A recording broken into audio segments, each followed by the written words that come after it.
Magandang araw po sa atin mga Israel. Ang video po natin ngayon mga Israel, papakita po natin ang pag-set up ng mini quick reload.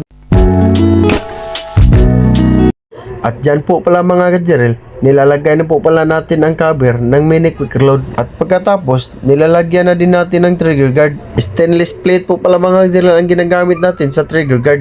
Pagkatapos natin na nilagyan ng trigger guard, kinukuha na po natin yung bagong bili natin na Dyneema. Yan po kasi gagamitin natin mga Israel sa pangtali.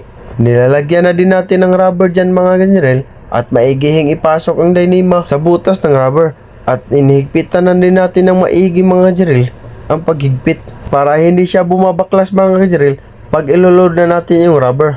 Natapos na din natin yung paghigpit ng rubber mga Israel at itatry na din natin mga Israel ang pagload ng rubber sa ating mini quick reload.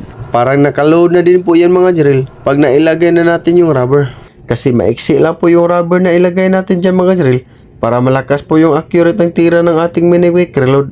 Yan po pala mga Israel pag nakaload na po yung rubber ng ating mini quick reload. Ito din po pala mga Israel yung ibang kulay nating ginagawa. At yan po pala mga Israel ang gusto na kulay sa karamihan sa napapagawa. At ito na din po pala mga Israel ang full setup sa ating mini quick reload. At pinapakita na din pala natin dyan mga Israel yung test fire. At dito na lang muna ang ipapakita natin dyan mga Israel. Maraming salamat po sa inyong panonood. At huwag kalimutan po mag-like, share, follow mga Israel sa ating page. Pa-subscribe na din po sa YouTube channel namin mga Israel.